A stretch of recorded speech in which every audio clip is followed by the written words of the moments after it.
stripping away the narrative.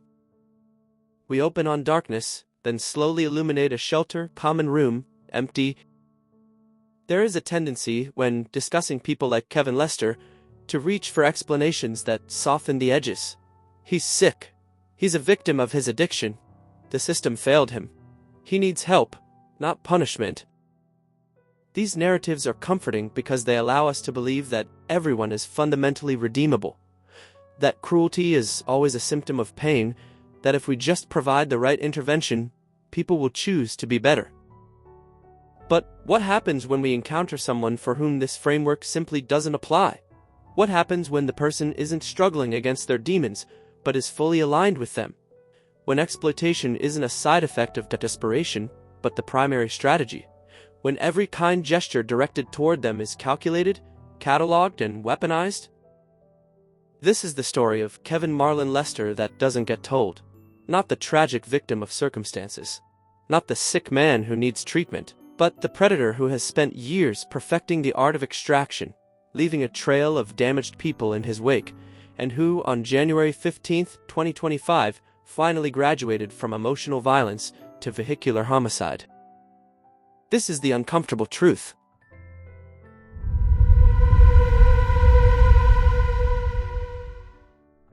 Act I: The Mechanics of Predation. Meet the victims. We begin not with Kevin, but with the people he's destroyed. James Patterson, age 58, disabled veteran. James sits in a counselor's office, looking defeated. I gave Kevin $820 over 6 months. I know the exact amount because I went through my bank statements after he was arrested. $820. I'm on disability. I get $1,200 a month. That's it. That has to cover everything: food, medication, the storage unit where I keep the few possessions I have left, phone, everything. Kevin knew this. He knew exactly how much I made because I told him once, early on, when he asked. I thought he was asking because he cared, because he was trying to understand my situation. But he wasn't. He was calculating. He'd come to me every week with a new story. His sister was sick and needed money for medication. His mom was about to be evicted. He had a job starting Monday but needed bus fare. He had an opportunity to get a cheap phone that would help him find work. On and on. And I wanted to believe him. Not because I'm stupid. People think I'm stupid for falling for it, but because I'm lonely. Kevin was one of the only people who talked to me regularly. He'd sit with me, ask how I was doing, act like he cared. But he didn't care. He was grooming me. The moment I told him I couldn't give him more money, that I literally had $40 left for the rest of the month, he disappeared. Stopped talking to me, stopped acknowledging my existence. And that's when I realized I was never a person to him. I was an ATM that had run dry. When I had confronted him, he laughed. Actually laughed. Said, "You gave me that money freely. Not my problem, you can't budget." I almost killed myself that month. Not because of the money, but because of what it made me realize about myself, that I was so desperate for human connection that I let someone use me that badly. Sarah Chen, former shelter volunteer, age 26. Sarah sits in her apartment, clearly still angry. I volunteered at the shelter for 2 years. I believed in the work. I believed everyone deserved dignity and a second chance. And then I met Kevin. At first, he seemed like the success story we were hoping for. Articulate, polite, seemed motivated. He'd talk about his plans, his goals, how grateful he was for the shelter's help. I advocated for him. I spent hours helping him with his resume, even though he'd never held a job. I connected him with 3 different employers who were willing to give him a chance. He sabotaged every single one. First job showed up for orientation, then never came back. Claimed the manager disrespected him by asking him to start at entry level. Second job lasted 1 week. Got into a screaming match with a coworker over something trivial, then quit dramatically, claiming toxic work environment. Third job didn't even show up for the first day. When the employer called me asking what happened, I called Kevin. He said, That job was beneath me anyway. I told you I'm not doing manual labor. But here's the thing. After each failure, he'd come back to me with a new story. I'm really ready this time. I've been thinking about what you said. I just need one more chance.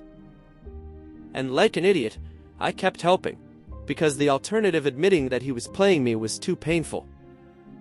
The moment I realized what he was, I was working late at the shelter, organizing donations. Kevin came in, didn't know I was in the back room. Another volunteer was there, a new person, young, idealistic, and I heard Kevin giving her the exact same speech he'd given me 2 years earlier. Word for word. The same, I'm really trying to change speech. The same vulnerable act. It was a script. I was never special. I was never actually helping. I was just the current Mark. I confronted him. He didn't deny it. He just smirked and said, "You volunteers need to feel good about yourselves. I'm providing a service." I quit volunteering the next week. I couldn't do it anymore. He'd poisoned the whole experience for me. Michelle Tran, shelter resident, age 31. Michelle speaks quietly, still clearly frightened. Kevin sexually harassed me for 3 months. Not overtly at first. He'd stand too close, make comments about my appearance, accidentally touch me when passing, stare at me in ways that made my skin crawl. When I told staff, they said they'd keep an eye on it, but couldn't do anything without concrete proof of violation. Kevin was smart. He never did anything that could be clearly documented as rule-breaking. The harassment escalated. He started following me. When I'd leave the shelter, he'd be right behind me. When I'd come back, he'd be waiting. He'd show up at places I'd mentioned, going the library, the food bank, the clinic. I told him to leave me alone. His response, "This is a free country. I can go where I want. Stop being so paranoid." Gaslighting, making me feel crazy for being afraid. Then, one night, he cornered me in the hallway. Got right in my face. Didn't touch me. He was too smart for that, but got close enough that I could feel his breath. And he said, very quietly, "You think you're better than me? You think you can reject me? You're homeless trash just like everyone else here. You're nothing." I started sleeping in the park instead of the shelter because I was so afraid of him. In January, in the cold, because the shelter wouldn't kick him out for making me uncomfortable. When I heard he'd killed 2 people, my first thought was, I'm lucky to be alive. Because I genuinely think if he'd caught me alone, in the right circumstances, he would have hurt me. And you know what the worst part is? Some people at the shelter defended him. Said I was overreacting. Said Kevin has problems, but he's not violent. Said I was playing the victim. He created an environment where I was afraid for my safety, and I was the problem. Act 2: The patterns of exploitation, how he operates. Dr. Robert Klein, forensic psychologist specializing in antisocial personality disorders. Kevin Lester exhibits what we call predatory narcissism, a combination of narcissistic personality disorder and antisocial traits that creates someone who isn't just self-centered, but actively predatory. Let me break down his operational pattern. Phase 1: Target selection. Kevin doesn't approach everyone. He selects vulnerable people. The lonely, like James. The idealistic, like Sarah. The conflict avoidant, like Michelle. The new people who don't know his reputation. He has an instinct for weakness. It's not conscious calculation, it's intuitive predation. Phase 2: Charm offensive. Initial interactions are positive. He's attentive, vulnerable, relatable. He mirrors the target's values. With Sarah, he played the guy trying to turn his life around. With James, he played the friend who understands loneliness. With Michelle, he played the misunderstood guy who just needs someone to see the real him. This isn't authentic, it's a hunting strategy. Phase 3: The ask. Once connection is established, he starts extracting money, time, advocacy, emotional labor. The requests start small, maybe 10, help with a resume, and escalate. Each time the target complies, they're more invested, more committed to the narrative that this is helping. Phase 4: Escalation and Testing. He tests boundaries. How much can he take before they push back? When they do push back, he deploys. Guilt. I thought you cared about me. Gaslighting. You're overreacting. Rage. After everything I've shared with you, this is how you treat me. Abandonment threats? Fine. I'll just leave then. I guess I have no one. Most people back down, the ones who don't get discarded. Phase 5: Discard. When a target stops providing value, or when they start demanding accountability, Kevin disappears.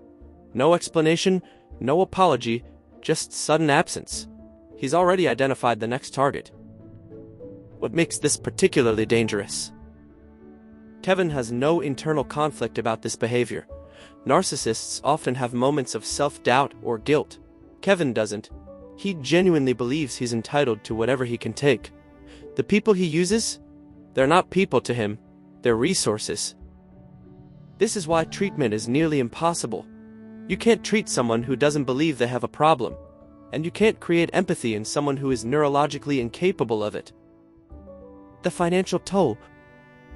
We compile the damage. Over his 8 months at the Abbotsford shelter, Kevin extracted $820 from James Dollar, $350 from other residents, documented likely $1,000 plus from residents. Too ashamed to admit, approximately $500 in stolen items. Phones, clothing, tools from the shelter workshop, countless hours of volunteer time wasted on fake job applications and resume preparation, donated goods, food bank items, clothing that he sold. He received free housing for 8 months, free meals, free access to caseworkers, job programs, addiction counseling, which he never attended, free medical care when he overdosed twice. He contributed nothing, literally zero positive contribution. He didn't even clean his area or help with communal tasks. Marcus Williams, shelter manager. I've run homeless shelters for 16 years. I've seen thousands of people. Some get better, some don't. Some stay stuck, some cycle through. Kevin is the only person I've ever encountered who I believe is genuinely dangerous. Not because of violence, though the harassment of Michelle showed capacity for that, but because he's a psychological vampire. He drains every person and every system he touches, and he does it with full awareness and zero remorse. I've had addicts steal from the shelter. I understand that they're desperate, sick. I've had people with mental illness act out aggressively. I understand that they're not in control. Kevin is fully in control. He chooses this. Every manipulation, every lie, every exploitation, it's a choice, and he enjoys it. I heard him once, talking to another resident who was trying to be like him, trying to learn his hustle. Kevin was teaching him. The key is making them feel good about giving you stuff. Make them feel like they're helping. People are desperate to feel useful. Let them. It was chilling, because it showed absolute clarity about what he was doing. This wasn't survival. This was sport. Act 3, the day before January 14th. Unfiltered, 7 a.m. in the morning. From shelter surveillance footage and witness accounts. Kevin wakes up after 3 hours of sleep. He'd been high the previous 50 hours. His first action goes through the belongings of the man in the cot next to him, who's in the bathroom. Takes $15 from the man's jacket pocket. When the man returns and realizes his money is gone, Kevin watches him search frantically, even helps him look, all while the money is in Kevin's pocket. This is who he is. 9 a.m., the coffee shop con. We covered this in the previous documentary, but we sanitized it. Here's what actually happened. The woman Kevin approached wasn't random. He'd watched her for 3 days. Always there at the same time, always working alone, always looking approachable. He'd been planning the approach. When she gave him $20, he didn't just take it and leave. He pushed for more. Actually, I just realized the bus pass is $25, not $15.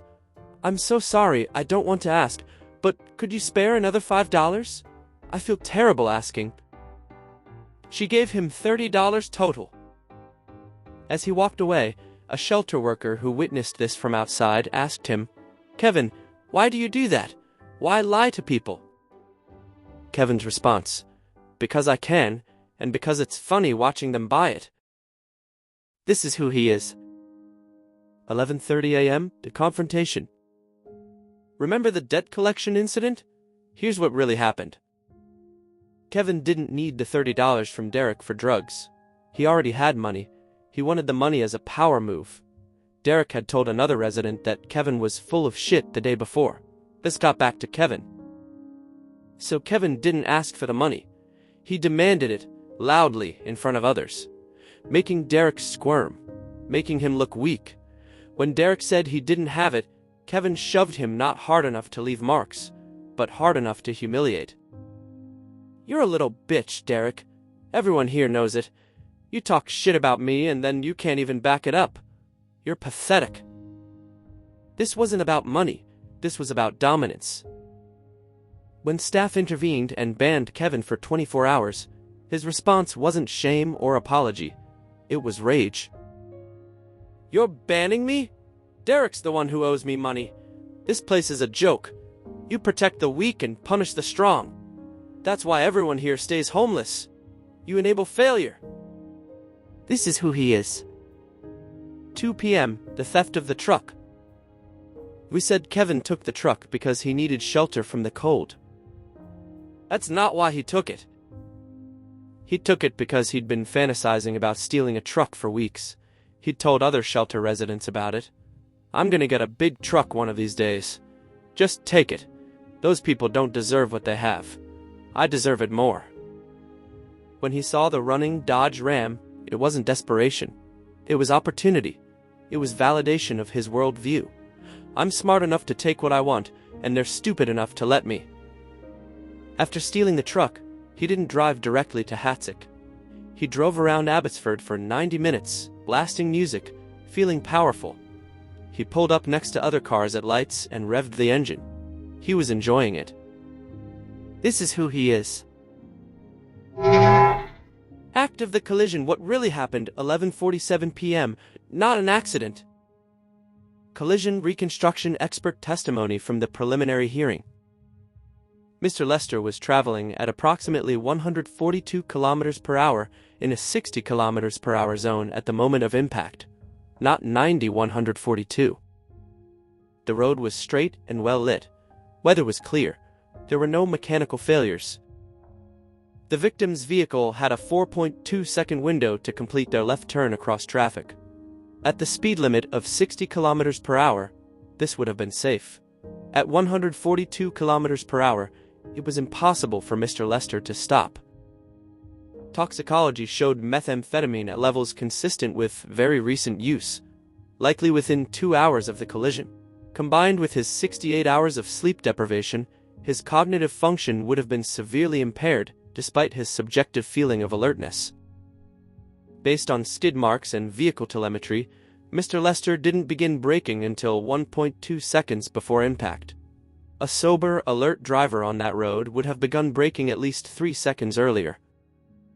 This wasn't an unavoidable accident.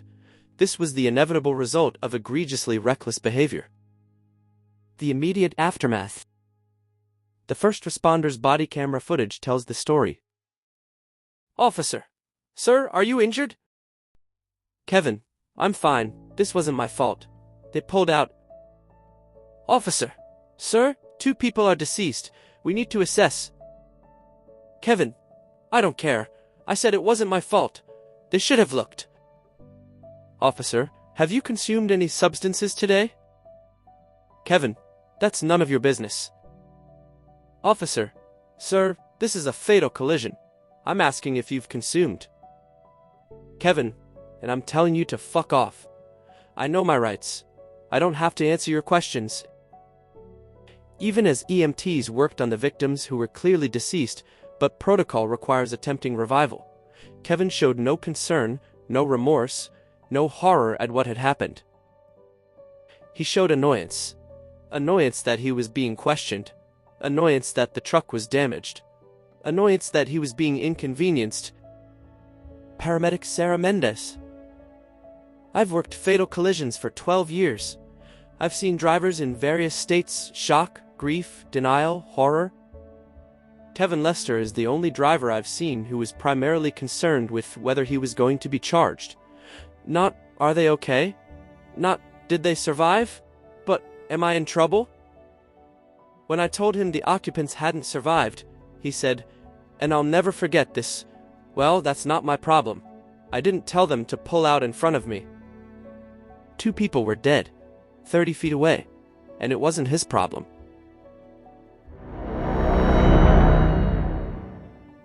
Act V. The aftermath manipulation continues. The jail calls. Kevin has been making phone calls from jail since his arrest. These calls are recorded. Call to his mother, August 30th, 2025.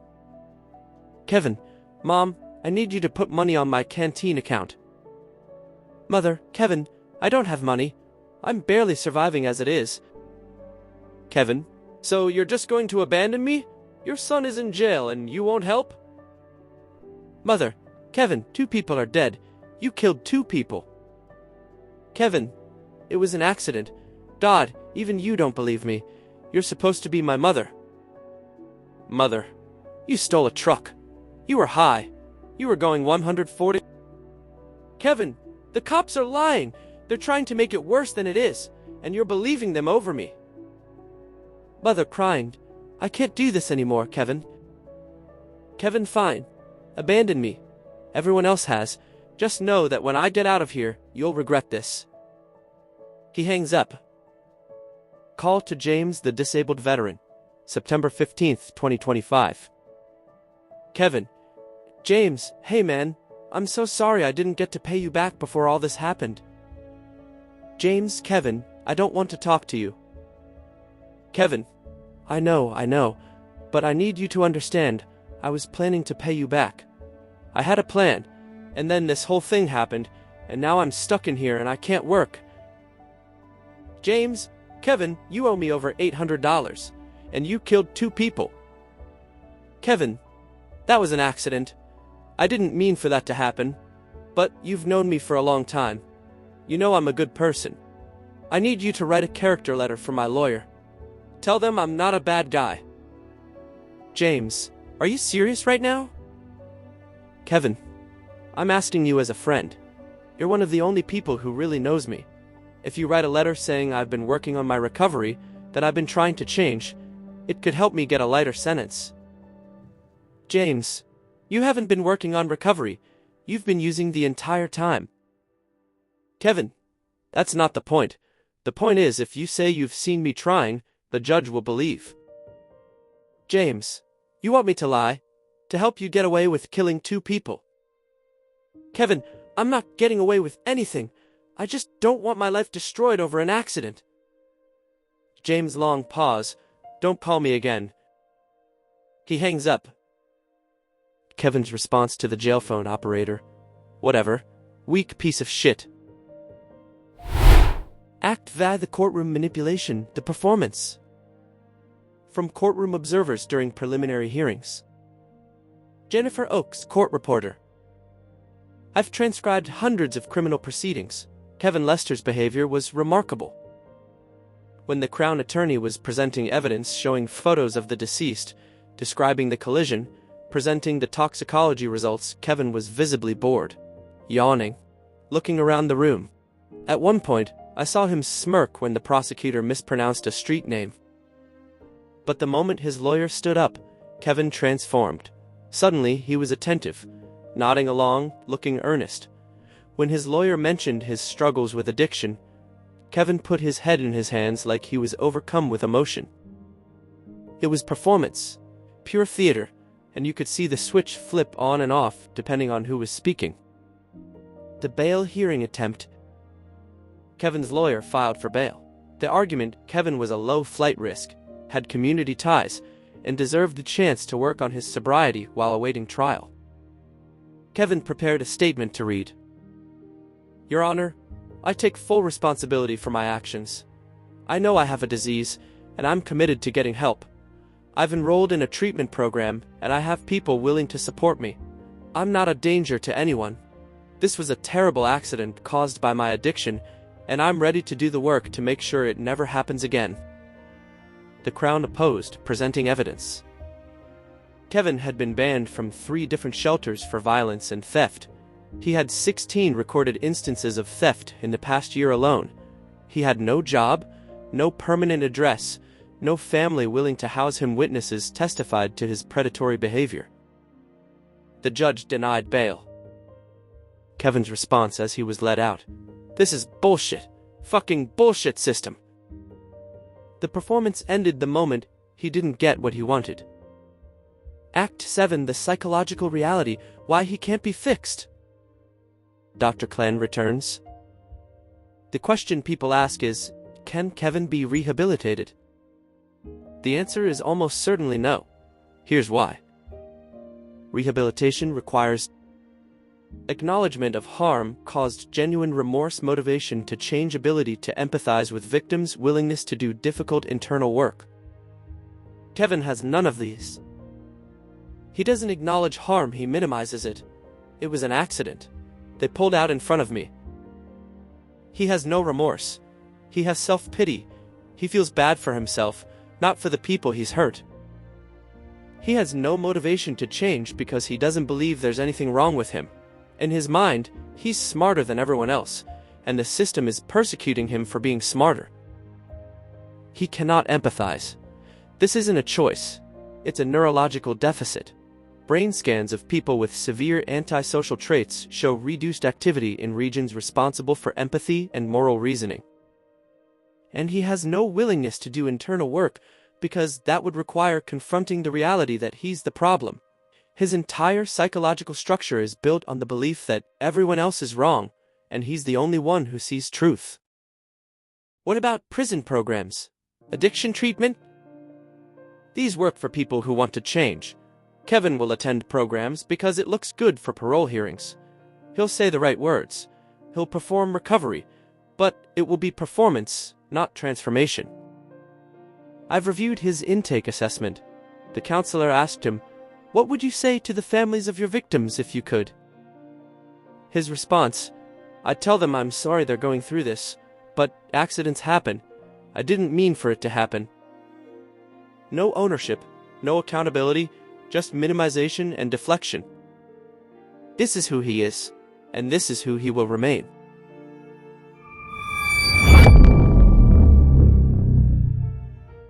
Act VIII: The victims' families speak, the people whose voices matter most. Catherine Morrison, daughter of Robert Morrison, deceased. Catherine sits across from us, exhausted, angry. People keep trying to make Kevin sympathetic. He's sick. He needs help. Prison won't fix him. I don't care if prison fixes him. Prison isn't for him. It's for us. It's to keep him away from other people he could hurt. My father was 62 years old. He was a retired teacher. He'd spent his life helping kids in underserved communities. He volunteered at the food bank. He mentored young teachers. He was driving home from organizing a Christmas toy drive when Kevin Lester killed him. My dad gave to his community for 40 years, and Kevin Lester took him away in seconds because he wanted to feel powerful in a stolen truck while high on meth. And now I'm supposed to feel sorry for Kevin? I'm supposed to care about his addiction, his childhood trauma, his mental health? Yo. He made choices. Every single day he made choices. He chose to steal. He chose to use. He chose to manipulate people who tried to help him.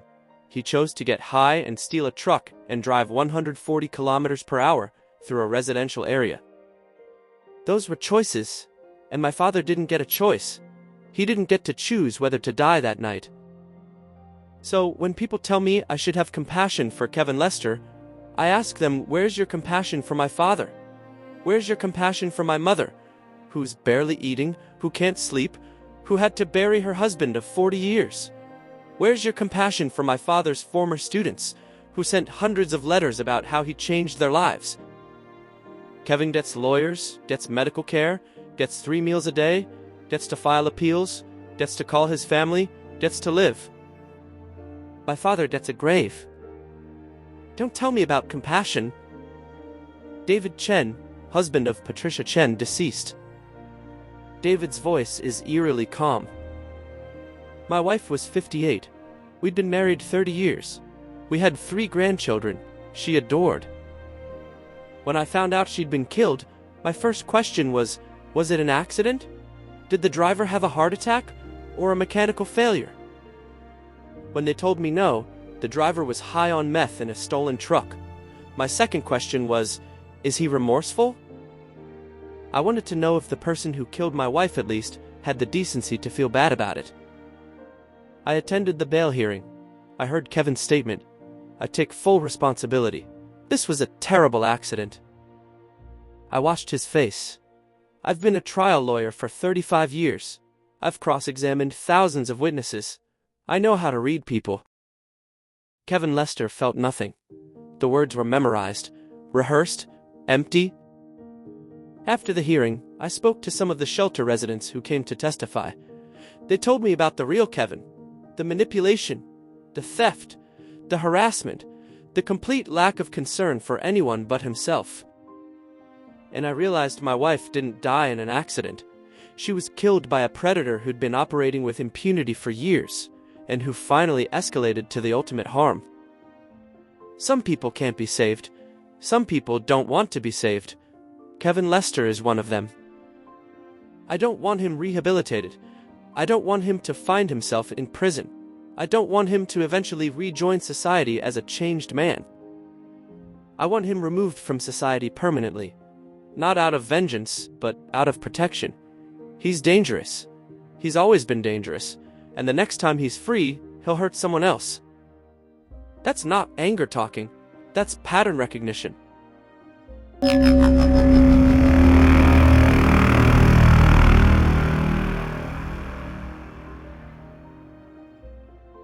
Closing the uncomfortable truth. We return to the shelter, now lit differently, harsher, clearer. There is a type of person we don't like to acknowledge exists. Someone who isn't struggling against their worst impulses, but fully embracing them. Someone who doesn't need our help, but preys on our desire to help. Someone who will use every kindness as a weapon, and every mercy as a shield. Kevin Marlon Lester is that person? On January 15, 2026, he will stand in courtroom 204. His lawyer will present mitigating factors. His addiction, his difficult childhood, his mental health struggles. The defense will argue for rehabilitation, for treatment, for the possibility of redemption. And the families of Robert and Patricia Morrison and Chen will sit in the gallery and watch a man who feels nothing for them perform remorse he doesn't feel. The question before the court is not whether Kevin deserves compassion. The question is whether society deserves protection from him. We've spent 8 months, and before that, years watching Kevin hurt people. We've given him chance after chance. The shelter system tried. The volunteers tried. The caseworkers tried. The addiction counselors tried. He didn't fail them. He exploited them. And when there was nothing left to exploit, when every bridge was burned, when even the most compassionate people finally said, "No more," Kevin found one final group, Gress, to victimize 2 innocent people driving home, who never saw him coming. This is not a tragedy of failed intervention. This is a tragedy of successful predation. Some people are not misunderstood. They are understood perfectly, and what we understand is that they are dangerous. Kevin Lester killed 2 people, but he's been destroying lives for years. The only difference on January 15th was that the destruction became fatal. We close on the memorial at the crash site: flowers, photos, candles. Robert Morrison, 62, teacher, volunteer, husband, father, grandfather. Patricia Chen, 58, librarian, mother, grandmother, community member. These are the people who matter. These are the people we should remember. Not the man who killed them. Fade to black.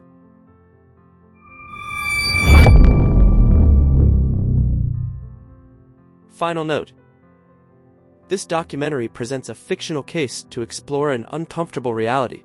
Some individuals engage in predatory behavior not as a symptom of illness or desperation, but as a deliberate strategy.